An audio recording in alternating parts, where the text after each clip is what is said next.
Public transportation is the backbone by which cities move. Globally, more people rely on public transportation than they do personal vehicles. And without great public transportation, our cities would just grind to a halt. This is Transit Unplugged. I'm Paul Comfort. Great to be with you on another edition of the world's leading transit executive podcast, Transit Unplugged, News and Views this week. We've got a great newsmaker interview coming up with Jen Shepard, General Manager of Uber Transit. You'll want to stick around for that. At the end of the podcast, we also take a look at some best practices for attracting and retaining bus operators. That seems to be a big issue across the industry. We'll take a look at that after the newsmaker interview. But first, some headline news from around the industry. We start down in Texas, in Austin, the capital city of Texas, where the Cap Metro Transit Board of Directors has announced that Dottie Watkins has been named the interim CEO of Cap Metro following the upcoming departure of President and CEO Randy Clark. Watkins currently serves as the agency's deputy CEO. The board chair of Cap Metro said they've worked with Dottie a long time and, quote, "We know she's behind a lot of success at Cap Metro." Continuing, Dottie has the trust of the community and the Cap Metro board. The chairman said, "I strongly believe in her leadership skills and know that the community and Cap Metro staff will remain in great hands with her as the interim CEO." As CEO Randy Clark announced that last month that he has been selected as the next GM CEO of the Washington Metropolitan Transit Authority in Washington, D.C. He'll begin work there later this summer. And he said, "I fully support the board's decision to name Dottie as the interim CEO. She has firsthand transit experience. She's been with Cap Metro for her entire career and has been responsible for multiple aspects of the agency's business. We wish her and Randy all the best as they move into these key roles for our industry." Now let's go over to Maryland, my home state, for an update on a project that I looked at when I was at MTA in Baltimore, and that is a planned rapid transit connection that would enhance mobility from the Capital Beltway into Prince George's County, and Charles County, Maryland, has received a $5 million grant made possible by the FY22 appropriations bill that was passed in March. The Southern Maryland Rapid Transit, SMRT, was one of several projects to receive direct funding under the designation of Community Project Funding Congressionally Directed Spending. And the two U.S. Senators, Chris Van Hollen and Ben Cardin, as well as our Congressman Representative Steny Hoyer, said the funding will be used for the planning, design, engineering, and environmental review process of the project. Congratulations to Southern Maryland. They're moving forward toward this planned 19-mile fixed route high-capacity transit corridor, which serves major regional employment centers. No, it's been a project of the county commissioners of Charles County, where I used to serve as county administrator for a long time. Charles County Commissioner President Reuben Collins, my friend, said this project is Charles County's highest transportation priority and the most critical component of our future mobility in the Branch Avenue corridor. So congratulations to them. And I know former Commissioner Gary Hodge has made this a lifelong project, and congratulations to him as well for pushing it all this time, finally getting $5 million of federal funds to help make this project go forward. In sadder news, Michael Hay-Setzer, age 76, of Cincinnati, Ohio, an industry leader for public transportation in the U.S., has passed away. He died on May 20th. His career in transit management, though, spanned more than 5 decades, and we celebrate his achievements over the years. Most recently, he was the executive search practice leader at TransPro Consulting in Cincinnati. Prior to that, he was a senior advisor at TransDev North America. He also served as CEO of SORTA, the Southwest Ohio Regional Transit Authority in Cincinnati, and as general manager of Metro Transit Minneapolis-St. Paul. We wish our best to his family and friends, close friends, and he leaves quite a great mark on our industry here in public transportation in the United States. And now let's switch over for a little international news over to Australia and Queensland. We talk about alternative fuels. Well, I've got to tell you about some really interesting alternative fuels. 2 state-of-the-art bioethanol-fueled buses have arrived in Mackay for a Queensland first 12-month trial in the city's public transport network. Get this, they're going to be running on bioethanol fuel produced from locally grown sugarcane in Mackay. It'll be the first of their kind used in Queensland public transport. It's an exciting time and a sweet ride for those who get a chance to take a ride on these buses. Hey, that's it for our headline news from around the world in the public transit industry. Now stay tuned for our great newsmaker interview with Jen Shepard, General Manager of Uber Transit, right here exclusively on Transit Unplugged. I'm excited to have with us my new friend, Jen Shepard, who is general manager of Uber Transit. Uber, we all use Uber. Jen, great to have you on the show. Thank you so much, Paul. Thanks for having me. I'm excited. Yeah, Jen and I were together recently at a conference, and our respective companies did a deal. I got to know her there. Very excited about everything that's happening there. Why don't you tell us a little about yourself, Jen, and about Uber Transit? Yeah, absolutely. Absolutely. So a little bit about myself. I originally joined Uber 4 years ago in the Uber Eats space as a general manager, and then pivoted over to micromobility, bikes and scooters as a general manager. During COVID, left Uber for a short stint, but I'm excited to be back to lead the Uber Transit business. I live in Atlanta. I've been here for about 18 years on and off. 2 kids, ages 4 and 5, that really keep me busy, but thrilled to be diving into the transit space. And I'm really excited about transit, and specifically how I believe Uber's, unique capabilities are able to really make a difference in the industry. That's great. Hey, before we jump into what you're doing now, tell me about Uber Eats a little bit. And I don't mind eating now and then a meal, but Uber Eats got really popular during the pandemic, right? I mean, wasn't that because everybody was getting their food delivered at home? Yeah, absolutely. Uber Eats is a great platform, a great service, and it really helps restaurants. It helps restaurants access new eaters and build their customer base. And then it's all very, very convenient for folks at home. It no longer is delivery of food, just pizza and Chinese. It's basically anything that's around you. And so we love the product, and it's just continuing to be a big growth source for us. And on the driver side, is it the same drivers that are picking me up for a ride? Are they the same ones that do Uber Eats, or is it a whole separate category, or do they mix, or what's the story there? Yeah, so earners are really important to our platform, and we've got different flavors of programs for them. So there are some drivers that primarily just drive people around as part of the rides. There are other drivers that just want to do deliveries. And then there are other drivers that want access to any types of work, and they're able to qualify for it. So that's a really powerful part of our platform, is being able to give all those different options to drivers. That's interesting. All right, so let's go on to Uber Transit. What is Uber Transit? But Uber really has embraced public transit over the last few years, it seems like. Yeah, we're really excited to partner with the transit industry. But I'll just say a couple of things, specifically why I'm so excited about this. Public transportation is the backbone by which cities move. Globally, more people rely on public transportation than they do personal vehicles. And without great public transportation, our cities would just grind to a halt. And transportation is one of the most critical needs of any household: access to healthcare, access to food, jobs. And so specifically at Uber, our mission is to reimagine the way the world moves for the better. And working alongside public transit agencies is a really important component of that mission. And it's also really important to me. Specifically, like over the last couple of years, we've stood up programs with over 60 different types of communities with public transit agencies: first mile, last mile, micro transit, late night, outage, different ways we're complementary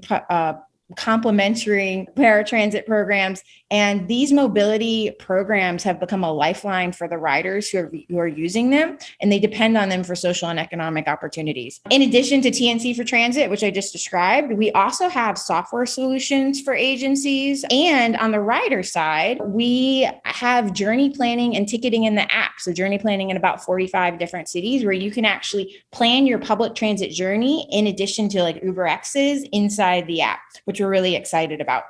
I will say about that recently. That's pretty interesting. So somebody can go to an Uber app, what you said, in 45 cities, and like maybe get an Uber ride to, let's say, the train station, and then potentially buy their ticket on the train station on your app, or how does that work? Yeah, in about 5 markets, we actually have ticketing, public transportation, but in 45 markets, we have the ability to see when trains and buses leave. So you can get an UberX to the train station and be able to plan out your whole journey with public transportation in mind. Gotcha. Yeah. That's interesting. That's good, I think. It's great. It's something we really, we lean into in a big way. And then generally when we work with these agencies, we have a couple of different goals when we design these custom programs for agencies. One is improving equity and access. 2 is increasing ridership and improving the rider experience. And then 3 is improving operations and costs. And then I'll say on the equity and access, that can be a couple of different things. That can be one, geography. So we can be helping improve mobility options for folks in geographies who don't necessarily have those options today. Or it can be like different cohorts of the population, like essential workers, like getting essential workers to jobs late night and so forth. On improving ridership, we're actually able to give agencies access to our riders inside the Uber app, which is like super powerful to helping improve ridership with public transportation. And then on the rider experience side, we find that we're pretty reliable. We're able to deliver ETAs within minutes in many cases, and we have both on-demand and pre-scheduling options. And so we're pretty easy to use inside the Uber app or through call centers. And then from an agency perspective for operations, I mean, excited the proposition we're able to deliver where agencies only pay for the riders or the trips that we actually deliver. We're not paying for assets that go unused. And we find that for paratransit complementary programs, we're able to deliver on rides that are about 50% cheaper than dedicated supply and even quite a bit cheaper than the taxi supply as well. And we're able to serve, 70 to 80% of the paratransit base relatively easily. And so with all of that, like really excited about the value proposition to riders and to agencies with our product. But we've listened to agencies and they say, this is great, but we would love it if it was integrated with the software we use for paratransit programs. And so that's why we're so excited to announce the partnership with Trapeze. And so many agencies use the PASS software with Trapeze. And now instead of using separate systems to use our product and Trapeze's PASS software, it's all in one and it'll be easy to dispatch to Uber rides for the hardest trips. Like we're able to get the furthest out trips, the most expensive trips, the trips that dedicated supply just can't easily get. So is that using the trip broker add-on to PASS software where then a dispatcher in a paratransit operation, let's say in Baltimore or DC or some city that uses PASS, could look on their screen and in addition to seeing their vans, they would also see Uber vehicles as kind of integrated into the overall potential fleet? So yes, it'll be an option that they'll be able to dispatch. So it's more around like the trips that necessarily don't fit into the dedicated supply. Right. And it'll be easy to just say, okay, I want to assess, do those trips qualify for non-dedicated supply? Gotcha. Yes, we'll just send them right over to Uber inside the PASS software. That's interesting. That's good. Yeah. I think Nat Ford, who's a good friend of mine who heads up Jacksonville Transit and is a real innovator when it comes to all kinds of things, including autonomous. Back when he was chair of APTA, the American Public Transit Association, I remember he encouraged transit agencies to embrace the new mobility. Basically, that the role of a transit agency, he and I both agree, I think, is not just to provide mobility. Now it's to be an aggregator of all the mobility providers in a city. And it sounds like Uber is one of the key players. In addition to, there's lots of other like scooters, like we talked about, e-bikes and those things, pulling them all together. Tell us about some of the other new mobility options that Uber and other companies are placing into cities now, where they put in the scooters and the e-bikes. What's the role of all that? And how does that tie in at all with the Uber Transit? Yeah, absolutely. And I mean, micromobility is near and dear to my heart as I, managed operations for right. Yeah.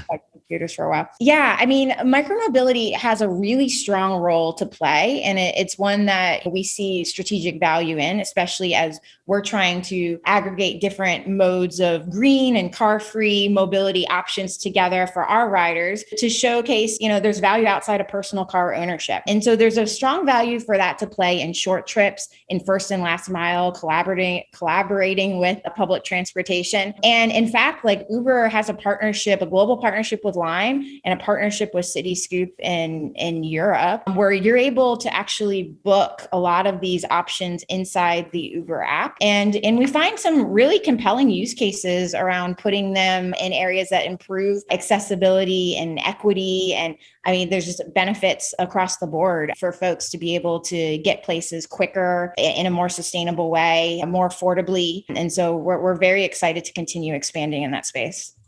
That's great. And lastly, let me ask you about autonomy. A lot of people have said most TNCs, Uber, Lyft, others, they haven't really broken into profitability yet, but maybe they'll be profitable when we can have some autonomous vehicles or whatever.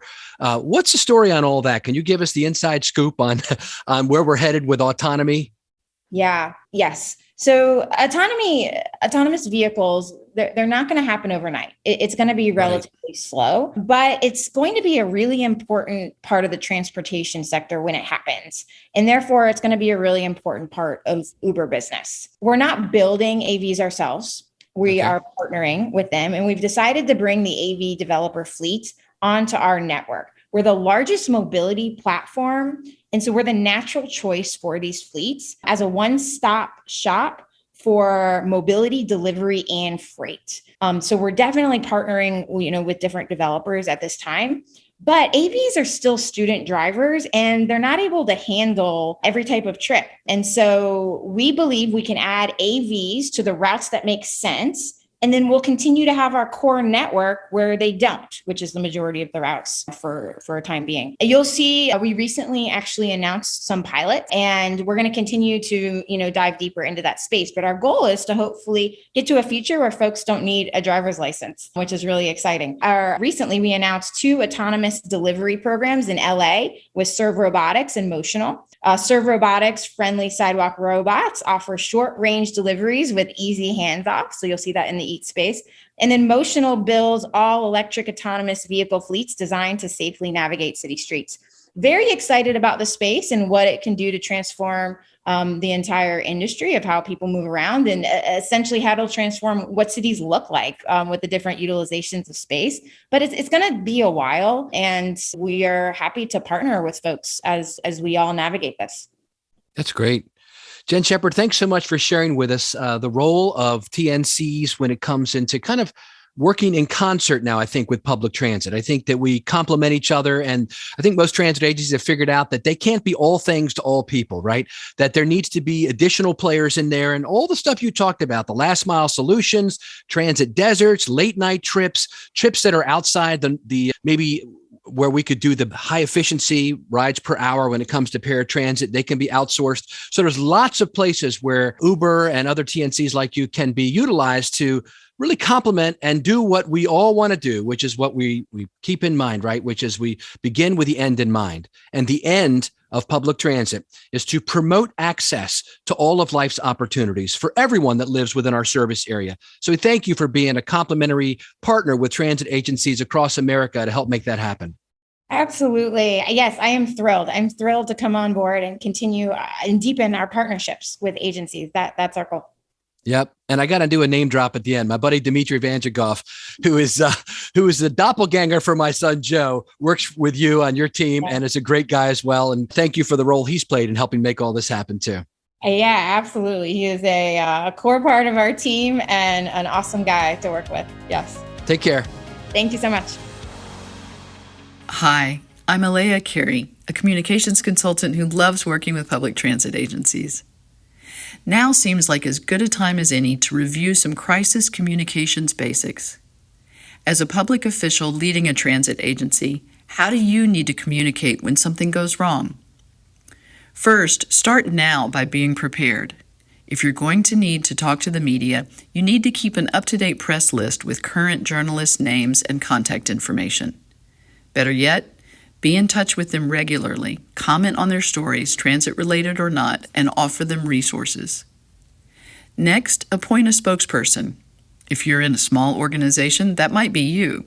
The important thing is to know who will step forward and speak to the press and the public in an emergency. Finally, when crisis hits, communicate quickly. Your public wants to hear from you, even if you don't have all the answers, and you won't. Consulting with counsel as necessary, share the information you have, being willing to say you don't know everything and that you'll provide updates as new information becomes available. I hope we all have the fewest crises possible, but in case you want to talk about crisis communications or anything else related to communications and public transit, look me up on LinkedIn. My first name is spelled E-L-E-A, last name C-A-R-E-Y. Hi, this is Mike Bismeyer, Regional Sales Director for Patera, and this is Mike's Minute, where we talk about mentorship, leadership, and kindness with the hopes it'll inspire you to pay it forward. Leadership. As today's guest talked about today, public transportation is the backbone of why cities move. It's a critical need, and it's great to see our leaders discuss that and, more importantly, lead with that message.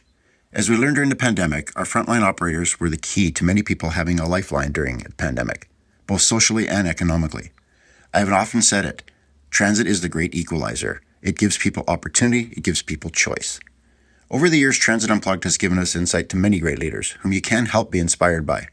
Changemakers that believe in innovation, taking chances, and allowing their teams to make key decisions to embrace new mobility options. Leadership continues to be key as we look to bring back ridership, retain workforce, and recruit new talent. And great leadership also fosters organic mentorship. As people are inspired, they begin to emulate behavior, ask questions, and continue to be engaged. It's contagious. And how does all this start? Simply by being kind, with leaders recognizing and empowering their teams, taking time to say thanks, and highlighting a key project or milestone. Continue to move your team towards that common vision. Thanks for listening. Thanks for leading. Kindness is cool, and have a great week. Thanks for being with us today on the podcast. Today, we move now into the future of public transportation segment, where we take a look at a hot topic that is trending in our industry in depth. Today, I want to talk about how to maintain your operator workforce. It's been a big issue. I've been around to, maybe 5 transit conferences over the spring. And in every conference and in my conversations with CEOs for the podcast and our TV show, I continue to hear that the Great Resignation has impacted our transit agencies in a major way, especially in our driver forces. Hundreds of drivers are needed at agencies at big cities around the country, and scores of them are needed at small and mid-sized agencies. And I've been asking people, what do they think is behind people leaving, and what are they doing now that works? And I want to share with you some ideas that I pulled together that may be of help to you and your transit agency. During the recent SWATA conference, Southwest Transit Association conference, Mark Zapersky, president and CEO of On Your Mark Transportation, provided some tips on retaining and recruiting drivers. He says that 2 of the top reasons operators leave is because they don't feel a sense of belonging and they don't feel a sense of fairness, which I think is good. I talked to some other folks most recently at the CTAA Expo, and one of them mentioned to me that they've been hearing from drivers that they want, coming out of the COVID pandemic when a lot of them were able to have home jobs, work from home, and now they've come on board as drivers.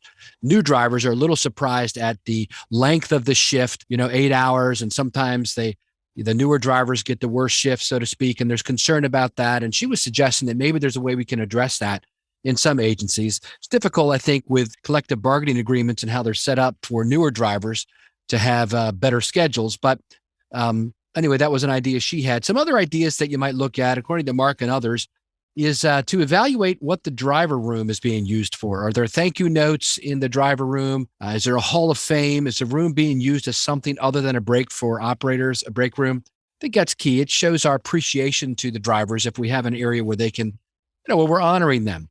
And then check in on social media. He says, what are workers saying about your agency? Consider joining operator groups, especially on Facebook, to get a pulse on drivers' issues. This also goes for Glassdoor and Google. You may also, in addition to doing hiring bonuses, think about retention bonuses. Some of the existing drivers have expressed to agencies that I've talked to that they feel it's kind of a slap in the face. If you're going to get a $1,000 sign-on bonus, what about for those of us who've stayed with you? Do we get anything? Also, check out your dispatch records and see if there's favoritism in offering better schedules or overtime. Make sure it's being done fairly. I think that's key. I've seen that in the past where if you're friends with the people who do the schedules in some systems, you might get better, easier shifts, so to speak. And we need to make sure that we're doing it fairly and by the book. Obviously, most people already have union operations where they get a chance to hear from the operators, but some folks are saying to even create a driver council or town hall meeting, some way to hear directly back from your internal stakeholders on what is working or not working. One thing I did at the MTA when I was CEO in Baltimore was I made sure I did regular town hall meetings where I listened to the operators and the mechanics. We had an opportunity for them to give feedback after I gave a report on what's kind of happening throughout the agency. And then I made sure that I answered either on the spot, whether I thought we could do that or not. Even if we could or couldn't at the moment, I always reported back to them up on big posters that we put on the walls. Here is the response within 30 days after the meeting to what you raised. One question, we didn't identify the people by name, but question number one was, why is this happening? And here's our response, and here's what we can do about it. So I made sure that we completed the feedback loop. I think that's key. Other ways to do it is to catch people doing a good thing and thank them for it. If you can do tickets, to the movies, if you're allowed to do that kind of stuff, or free gifts that you can give small gifts to drivers when you catch them doing something good. just as a way to honor, in addition to your normal driver recognition program, like we started a superstar program at the MTA when we were there. When you hit certain KPIs or you did extra special things, you got recognized. You know, Napoleon said, I can motivate my men more with a red ribbon than I can a bag of gold. I think it's important to do both, to be honest with you. We need to make sure our salaries and benefits are as good as they can be hitting the marketplace, but also we need to have public recognition of how people are doing. And we need to look at our training programs. Are our training programs too long and lengthy? A lot of agencies, it takes 8 to 10 weeks to get through a driver training program, especially when it includes having to train them for their CDL license. But is there training for managers, sales, and customer service staff? Take a look at that and make sure it's optimal. Talk to your top drivers, your top operators, see how they came to the agency so you can repeat it. And then make sure you communicate open positions, not just in the normal places where you advertise, but look for places that will promote more equity and inclusion in your workplace. These are some ideas that have come up in the industry that I wanted to share with you on ways that you might be able to, in the future, continue to attract and retain your driver workforce. Thanks for being with us today on the Transit Unplugged podcast. Thank you for listening to this week's episode of Transit Unplugged News and Views and our special guest, Jen Shepard, GM of Uber Transit. Next week on Transit Unplugged In Depth, we have Melinda Metzger, Executive Director of Pace Suburban Bus in Illinois. If you ever have a question, comment, or would like to be a guest on Transit Unplugged, feel free to email us anytime at info@transitunplugged.com. So until next week, ride safe and ride happy.